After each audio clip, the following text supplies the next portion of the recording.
started. There it goes. All right, so with this question, this is 6.1 79/15. 79 in the book, number 15 online.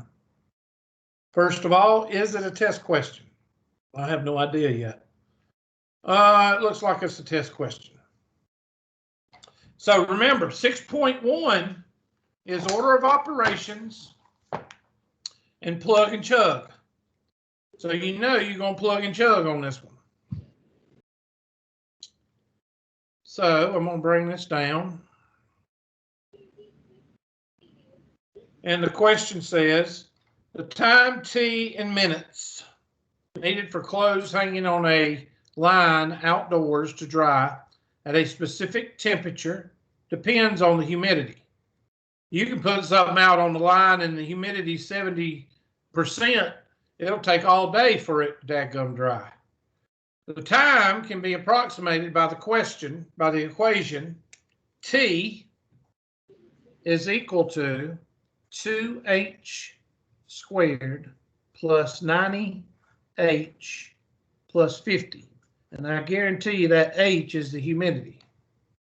Expressed as a decimal number. Find the length of time it's required at 80% humidity. Okay, so T is equal to 2 times parentheses plus 90 times parentheses plus 50. And it says 80 as a decimal. So I'm going to put in 0.8. Excuse me. It's that pepper I put on those hamburgers and steak. Oh, 0.80. And that's going to give me T is equal to, well, that's 2 times 6.4 plus, well, 10% of 90 is 9. So 8 times 9 is 72 plus 50. And T is equal to 2 times 6.4 is 12.8 plus 72 plus 50. Well, 50 plus 50 is 100, and then that'll be 122. Somebody check me on that. T is equal to 12.8 plus 122, and that's going to be 134. Y'all check my math. Minutes.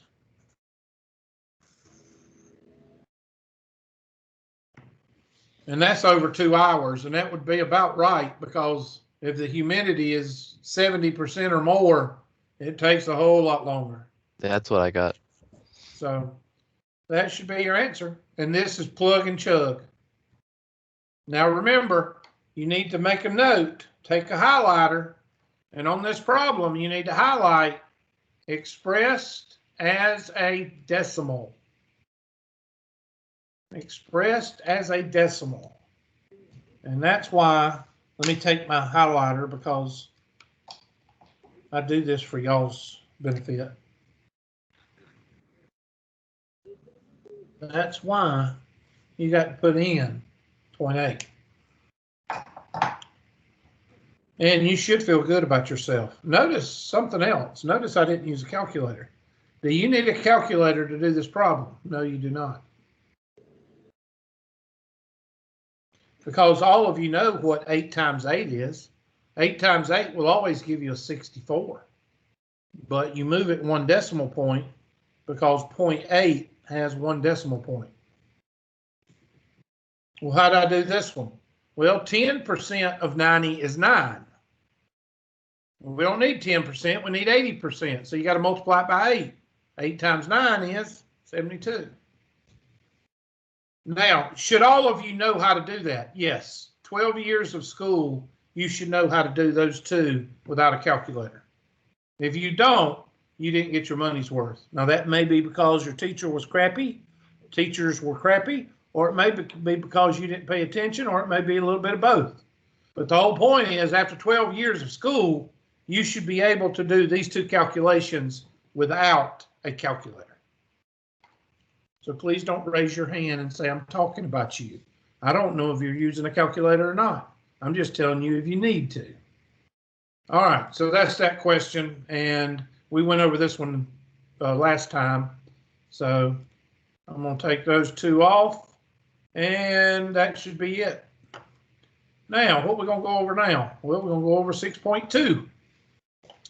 6.2, so let me see what 6.2 is. I think it's algebra, and I think the last part of 6.1 is algebra, so I'm kind of covering both of them. Let me look and see. Let's see, instructor, resources. Let's go to, oh, this is so annoying. PowerPoint 6.1 and 6.2.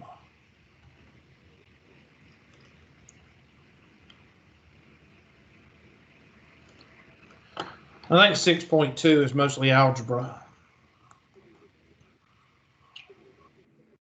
I want to finish 6.1 and see what they have at the end of 6.1. Yeah, they're going into that, and probably 6.2. Yeah. 6.2 is probably a continuation of that. Yep. Okay. Let me look at 6.2. This is how I get ready for class. When I'm not sure what's in the section, I just look down the PowerPoints. But I think this is more, okay, this formulas. Okay. All right. So I know what to do there. All right. So let's go to our handy dandy document cam and make it big and get rid of this. Now, most of you know how to do algebra. Most of you know how to do basic algebra because you've had pre-algebra 101 and 102. Let's go through the four basic operations. Addition, subtraction, multiplication, and division. And most of y'all are not going to have problems with these. X plus 2 is equal to 4. You subtract 2 on both sides, and X is equal to 2. No problem. X minus 4 is equal to 7. Add 4, add 4, X is equal to 11. 2x is equal to 12. Divide by 2, divide by 2, x is equal to 6. X divided by 4 is equal to 16. Multiply both sides by 4, and x is equal to 64. Now, as I went through those, everybody probably went, oh yeah, those are easy. That's pre-algebra stuff. And that's what I told you before I wrote down the first one. Okay, that's not where students get mired up in the mud. Where do they get mired up in the mud? Well, it's when we add a few things to it. 1, we add combining like terms. 2, we add distributive law. 3, we add both 1 and 2. And then 4, sometimes we add fractions, and sometimes we add decimals. And that's when y'all run off the road. Okay? So everybody knows how to do these. But when I add these to it, that's when we have problems. So what I'm going to do is I'm going to skip insulting your intelligence with these. I'm going to skip those. And you can do those in the homework. And if you need me to help you out, I'll, send them to me and I'll do it. But this is not my priority. This is my priority. So in 6.2, we're going to cover all of these. Or the end of 6. Yeah. What did I pull up? 6.1? The end of 6.1. Yeah. 6.2 is formulas. Okay, so this is the end of 6.1. All right, so what is combining like terms? Well, combining like terms is 1 box of cereal and 4 boxes of cereal is 1 plus 4 is 5, and box of cereal doesn't change. Now, I always show students that one example before we start combining like terms, whether it's in pre-algebra, 155, college algebra, calculus. Whenever I'm combining like terms, I like to refresh everybody and say, when you add or subtract like terms, you do the math and you just bring down the label.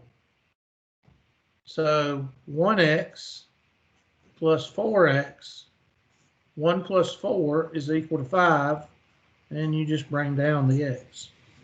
So x and y's, or your variables, are like labels. You just bring them down. Now that's when you're adding and subtracting like terms. When you multiply and divide like terms, you have to use, when you multiply and divide like terms, you have to use the exponential laws,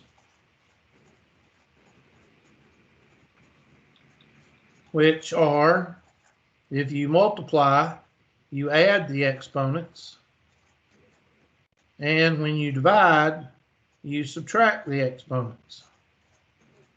And all of you should know that from scientific notation, as well as your pre-algebra and Math 101 that you took or surpassed to get into Math 155.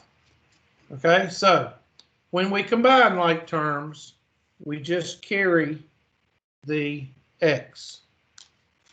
So if I give you 3x plus 4x, that's going to be 7x. If I give you negative 4x minus negative 1 or minus x, sorry, minus 1x, that's going to be negative 5x. If I give you negative 1x plus 10x, that's going to be 9x. So the variable does not change. And we're going to put this in red. Always combine like terms before you start an algebraic solve.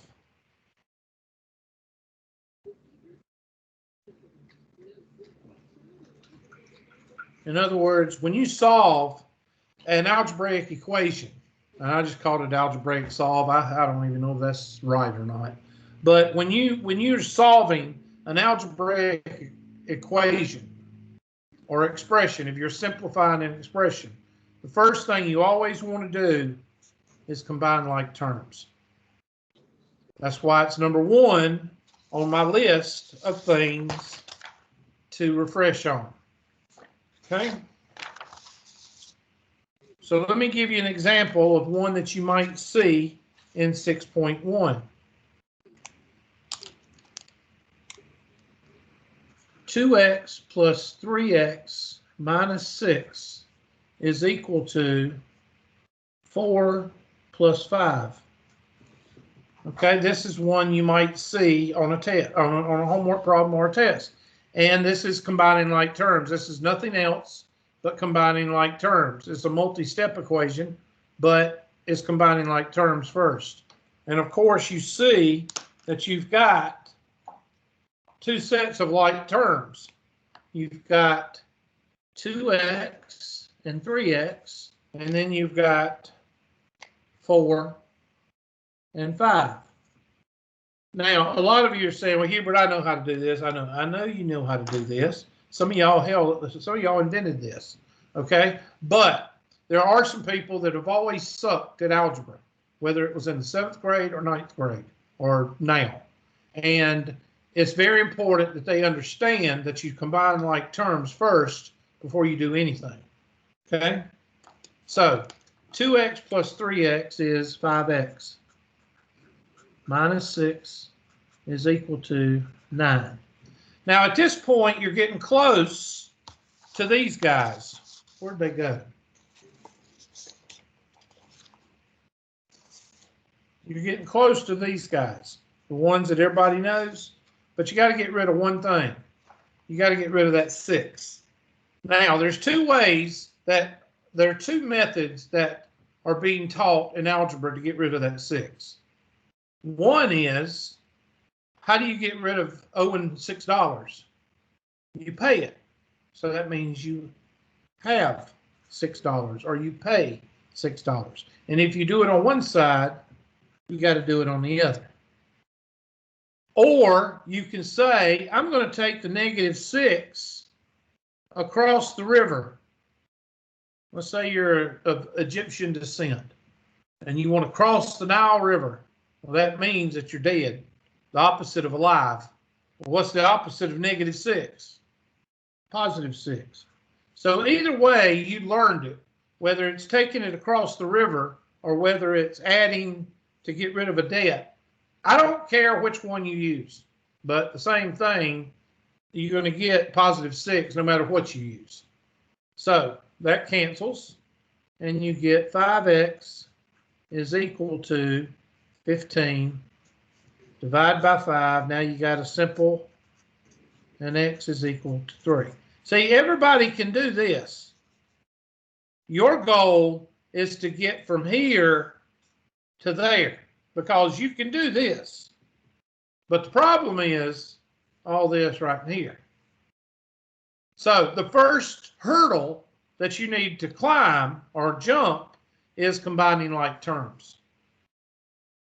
Could you have put the 6 over here? Yes, you could have done that. And I'll add that as another method. Let's use the green pen. And that -6 could have been brought over here like that. And then you would have gotten 5x is equal to 4 plus 5 is 9 plus 6 is 15. And now you're back right there. I do not care which way you do it as long as you do it correctly. Okay, so that's combining like terms. Usually not a big problem, not as much as the next one we're fixing to go over. Now, before I ask you about the distributive law, I want to ask you a scenario. I want to talk to you about a scenario. Let's say that you are into crafts and making things at home and stuff like that, and you want to build a mailbox in your house and put a mailbox in your house for decoration and to put letters in or whatever. I don't know. Just go with me, okay? And you're going to build a mailbox, and there's the post, and there's the mailbox, there's the flag, and there's the lid. But you need to put it in something because you can't put a mailbox just standing up on its post. You got to have some kind of platform down here. So you decide to make a box, and you're going to fill it up with concrete. It ain't got to be a big box. Let's say this is 6 inches by 12 inches, and then it's 12 inches this way. Okay? 12 inches this way. Now, let's say you pour the concrete in there. How many of you, give me a show of hands, how many of you has ever worked with cement or concrete? Anybody? You're kidding. There's nobody in there that's ever worked with concrete or cement. Nobody? Wow. Wow. I've never had a class, nobody worked with concrete. Ms. Hatton, you ain't ever worked with concrete or cement?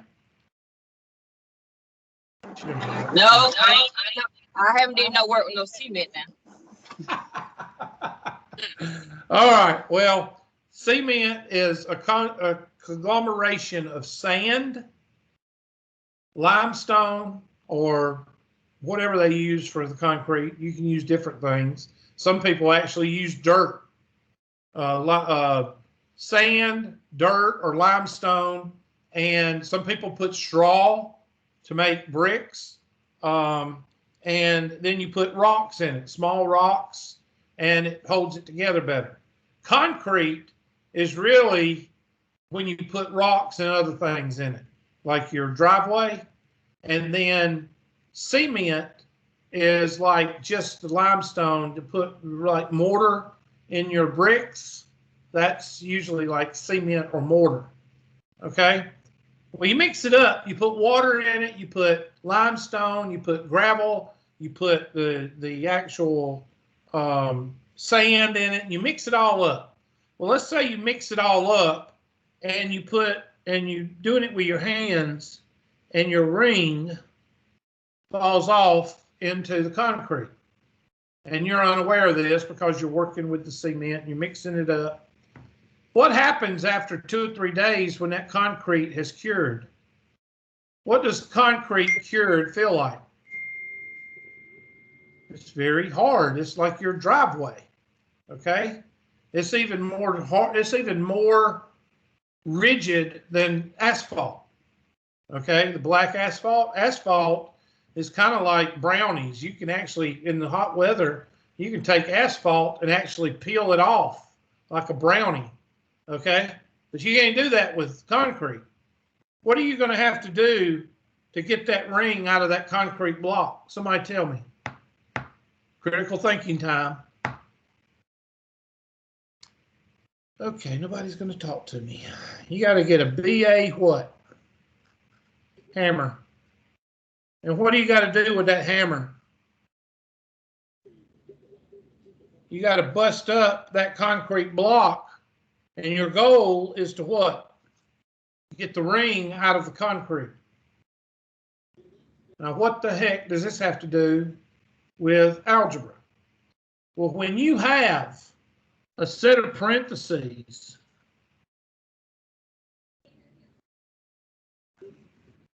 that is a block of concrete. There's your block of concrete. Somebody tell me, what is my ring? What is my ring? What am I trying to get to? That means I want somebody to say The something. solution? I'm trying to get X. Your priority in mathematics is to get X by itself. So that is our ring. So we've got a ring in a concrete block. How are we going to bust it up? Well, your hammer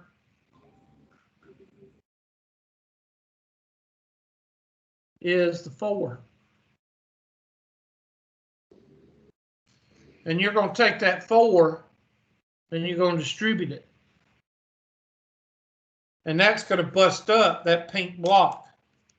And that's going to give you 4x plus 8 is equal to 6. Now you've got the ring out of the concrete block. And I guarantee you, there's not one single person out there that's ever been explained the distributive law by concrete block. Bet you. I bet you $100 bill, none of y'all have ever seen that. You know why? because I came up with that when I was a student because I didn't understand the distributive law. So that's what I came up with. I showed that to my professors at Clemson, and they had a fit over it. They thought it was the greatest thing in the world. And I'm like, really? I even did a project on the concrete block, and I got an A on it. I mean, they thought it was the greatest thing since sliced bread. Go figure. Anyway, no reaction from y'all, of course. Let me ask you, has anybody ever told you about a concrete block when explaining the distributive law? No, they have not. I didn't think so. All right. But does it make sense to you? Yeah, it makes sense. Makes sense. You're busting up that pink block right there because you can't touch that X and that 2. You can't touch it until you either divide both sides by 4 or multiply through by 4. Now, there are going to be times that you could divide both sides by 4, but we're not doing that right now, okay? We'll do that later. So, any questions so far? Now, I'm just going to go back to my taking 8 across the river. And that gives me 4x is equal to -2. You have $6. You owe $8. This is the way Hubert's pocketbook is all the time. I have $6 and I owe 8. I still owe 2. Dang old bills.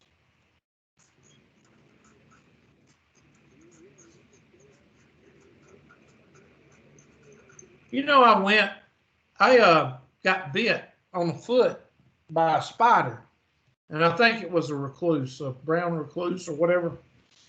And my foot wouldn't heal. I put all kinds of stuff on it, and it would just stay red. It just wouldn't heal. And I called my doctor. He's a friend of mine. We got cows together, and he said, "You need to go. He said, that don't look right. It's been 3 weeks and it still hadn't healed. You need to go to the emergency room." I don't know why I'm telling y'all this, but anyway, I went to the emergency room. Yeah, I was telling you because that's my pocketbook right there, -8 and 6. I went to the emergency room, and they didn't even look at my foot. I didn't even have to take my shoe off. I told them, I said, I got bit by a brown recluse. I said, it hadn't healed in 3 weeks. It's just red and itchy and hurts. And my doctor told me to come over here, and I was on some kind of antibiotic that he prescribed, and it didn't work. So then they said, okay, we're going to put you on this antibiotic. And it was a nurse practitioner, and nothing against that, but I didn't even see a doctor. I saw a nurse practitioner. And she didn't even look at it. I had my shoe on, didn't even look at it. And she walked out. I waited for like 45 minutes, and she came in, wrote a prescription. I checked out. Do you know how much they charged me for that visit? Anybody? It's going to be a lot. I can feel it. Almost $800. What? Yeah. No way. And my insurance only covered half of it. Oh my God. I tell you, the hospital system is a joke. That is a joke. And you know why you have to pay for it? You have to pay for it because there's a lot of people that don't pay their bills, and that's not their fault. They don't have, benefits and all that. I understand that. But you got to pay for that, and you got to pay for all the insurance because all the liability, they have to pay insurance like out the yin yang if they get sued. So that's what you're paying for. That's what the administrator, I called up there, and she said, you're paying for insurance for the hospital to get sued, so they have insurance, and you're paying for people that don't pay for their, visits. I said, well, dang, I'm just not going to the hospital anymore. $800 for like 5 minutes. It's the damn Russians. That's what it is. That's why I always got -$2. I've always got negative in my bank account. Every time I get ahead, I have to go to the daggum emergency room. I know y'all don't feel like that because y'all always got money, right? All right, so let's do another one. This time, we're going to put a negative out front. -2 times x minus 6 is equal to 3. Now, we cannot do anything until we distribute that negative.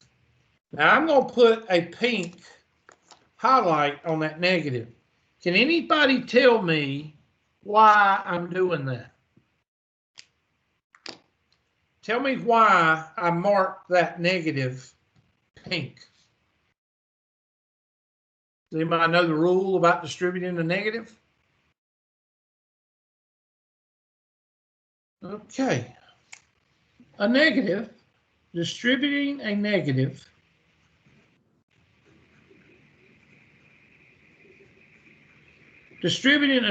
changes the sign of everything in the what?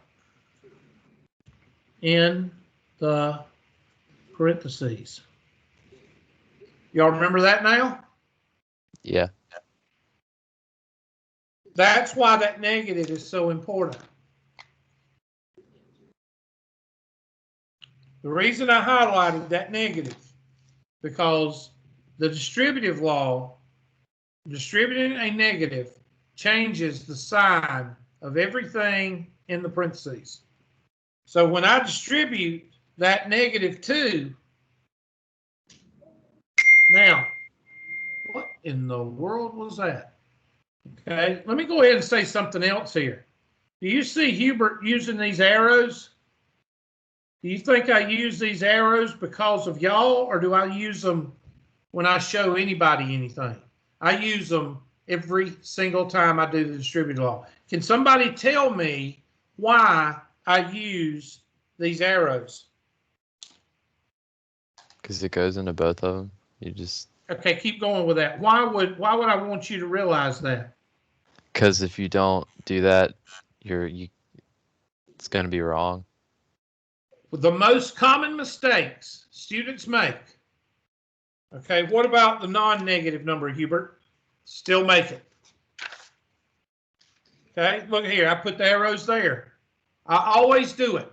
Why? Because the number one mistake students make is they multiply the 4 times that x, but then what?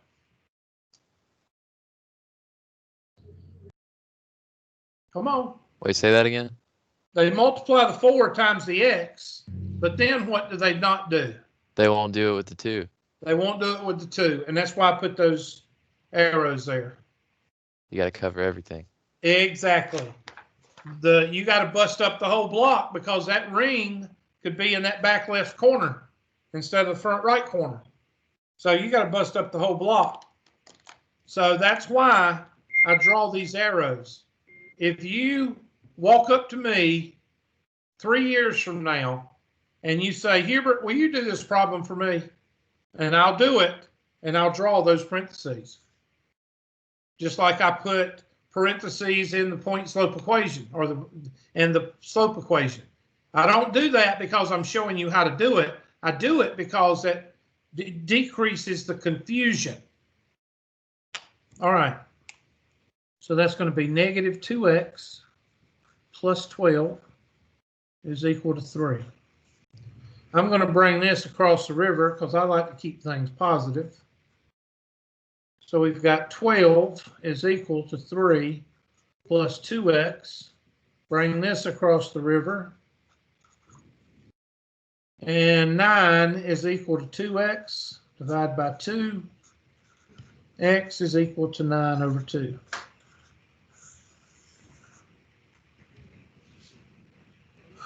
Oh my God, Jody's on the right side of the seesaw. Oh. X is equal to 9/2. Now, if you got 9/2 and you didn't need my help, then it ain't broke. So you don't need to fix it. And that's how you do the distributive law with a positive and the distributive law with a negative.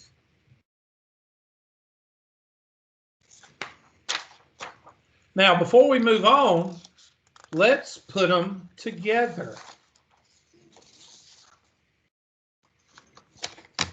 So far, we've covered combining like terms and we've covered distributive law.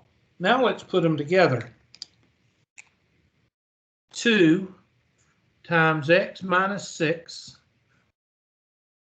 plus 7 is equal to 3 times x minus 1, well, let's make that a plus, minus 2.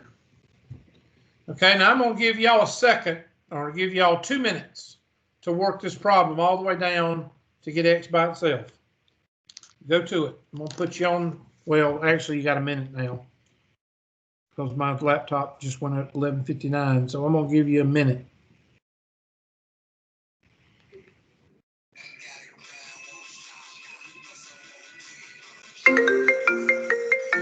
Okay. Okay. Oh, I'm supposed to have a heart attack. Your cell phone went off in my class. Ain't that what a teacher's supposed to do? Have a cardio infarction?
Huh.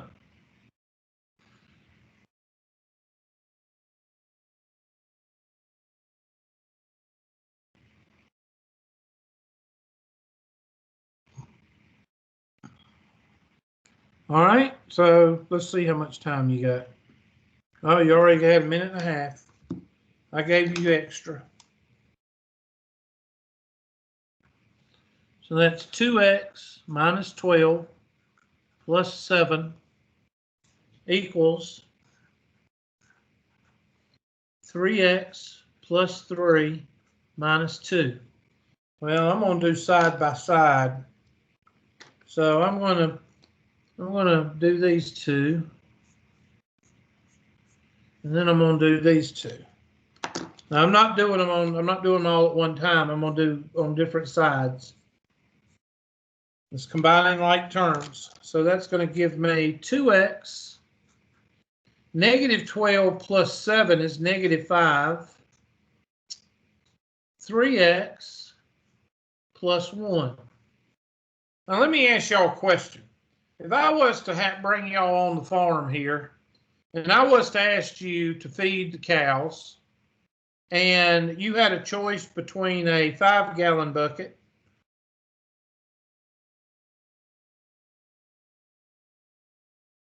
and a 15-gallon bucket,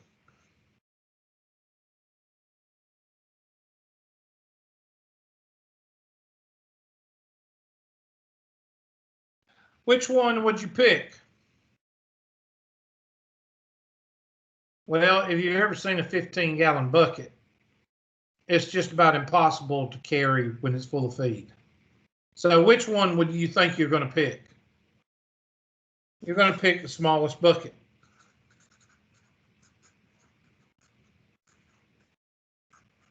When I go to the grocery store, I pick the small buggy. Why do I pick the small buggy? Anybody want to take a guess? I don't pick the big buggy. I pick the small buggy, the one that looks like this. Got the handle right there, got the little wheels right there. I pick the small buggy. I don't pick this one. Why did I pick the small buggy? Y'all just don't want to talk to me today. What did I do to y'all? Miss Hatton, why did I pick the small buggy? Miss Cersei, why did I pick the small buggy? It's easier to handle. Well, it's easier to handle, but that's not it. I don't want to fill this one up because that's too much money. So I fill this one up. But yeah, it is easier to handle. And I don't put as much food and stuff in it. If I'd got that one, my bill would be like $200. So what I do is I go 3 trips with this one, and hopefully it's not equal to $200 after 3 trips. But anyway, it's more convenient. But I'm going to pick the smallest bucket because I want to keep my variable what? Positive. -5 is equal to x plus 1. -6 is equal to x. Now, me keeping this variable positive is going to help y'all out by the time we get to 6.5. You're going to appreciate it when we get to 6.5. Okay, so that's your answer. And if you notice, I didn't have to do that extra step of dividing by negative to get the answer like some of y'all did. And that comes in handy when you don't have to do extra steps on a test, especially a time test, because most of the time you forget to do it. So that is a question that you might see on the test. And let's look at the time before y'all go into convulsions. Let's see, class is over at 12:10, it's 12:05. Okay, we're going to go ahead and quit there. Now, we didn't cover 6.2, but that's okay. We finished pretty much 6.1. I do have to cover decimals and fractions, so we'll do that probably Monday. Okay? Anybody got questions for me? I've already done the attendance. Everybody's here, so all y'all got to do is have a good weekend and work on 6.1 and get your test and get your homework of Chapter 5. Get that finished before tonight. Any questions? All right, y'all have a good weekend. Bye. Thank you. You too. You See too. ya.